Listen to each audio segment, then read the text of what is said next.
Hello everyone, আসসালামু আলাইকুম। আজ শুক্রবার, ছুটির দিন। আর ছুটির দিনগুলোতে সকালটা হয় একটু বেলা করে। আজকেও সেই একই কাহিনী। ঘুম থেকে উঠতে উঠতে প্রায় 10টা বেজে গেল। আর সবসময় ঘুম থেকে ওঠার পর আমি আমার বারান্দার গাছগুলোর সাথে কথা বলে আসি। এগুলোর খাবার আর যত্ন দিয়ে শুরু করি দিনের শুরুটা। অনেকদিন ভিডিও দিচ্ছি না।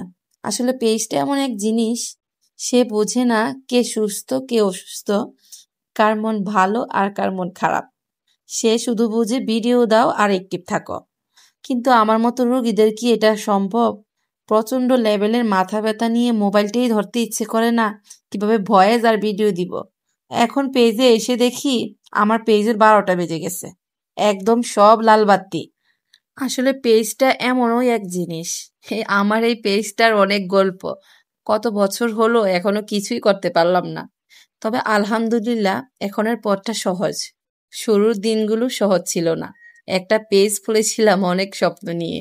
ভাবতাম পেজ খুললেই বুঝি ইনকাম, আর ভিডিও দিলেই নাকি ভাইরাল।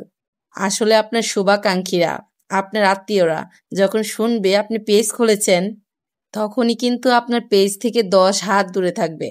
এটাই সত্যি। প্রথম প্রথম ভাবতাম আমি যখন কিছু শেয়ার করব তখন মানুষ দেখবে, আর মানুষ দেখার আগে আমার কাছের মানুষগুলো দেখবে, আমাকে ভালোবাসবে। কিন্তু পোস্ট করতাম, কেউ দেখতো না। লাইক আসতো 3টা, তাও নিজের আইডি দিয়ে। কমেন্ট তো শূন্য, শেয়ার তো ভুলেই যান।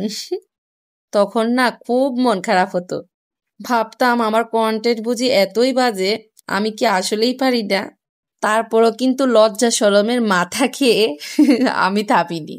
ভেবেছিলাম আমি যদি নিজেই নিজের কন্টেন্ট বিশ্বাস না রাখি, তাহলে আর কে রাখবে। তাই ধীরে ধীরে পেজ সম্পর্কে আরো জানতে ইচ্ছে হলো। শুরু করে দিলাম ইউটিউব ঘাটাঘাটি।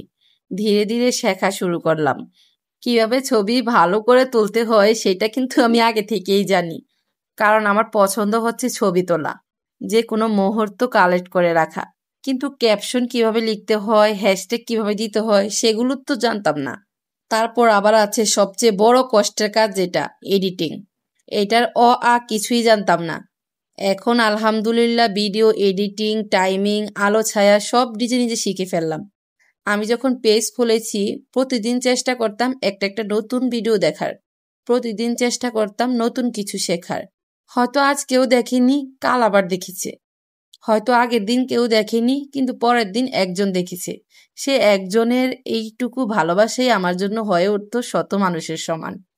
এইভাবে চলতে চলতে একদিন হঠাৎ দেখি কমেন্টে কেউ লিখেছে, আপনার কন্টেন্ট দেখে আমার দিনটা ভালো গেছে। সে একটা কমেন্টেই যেন সমস্ত কষ্ট ধুয়ে ছুঁয়ে মুছে গেল। এই কমেন্ট যে কতবার দেখেছি হিসাব ছাড়া। এই একটা কমেন্টে যে কত আনন্দ পেয়েছি বলার মতো না। তখনই বুঝলাম এটা শুধু আমার একটা পেজ না, এটা আমার ভেতরের স্বপ্নগুলোকে ধীরে ধীরে বাস্তব করে তোলা যাত্রাপথ। এটা আপনিও করতে পারেন, কিন্তু প্রথম প্রথম একটু কষ্ট হবে। পেজ মানে আসলে জনপ্রিয়তা না, পেজ মানে ধৈর্য, চেষ্টা আর ভালোবাসা। আপনি যদি সত্যিই মন থেকে কাজ করেন না, তাহলে একদিন সে পেজটাই আপনার হয়ে কথা বলবে সবার সামনে। তাই আপনি যদি এখন শুরু করতে চান, শুরু করে দিতে পারেন। তবে আমার মতো থেমে যাবেন না, চলতে থাকেন। একদিন না একদিন সাফল্য আসবে। কারণ সবচেয়ে অন্ধকার রাতটার পরেই ওঠে সবচেয়ে উজ্জ্বল সূর্য।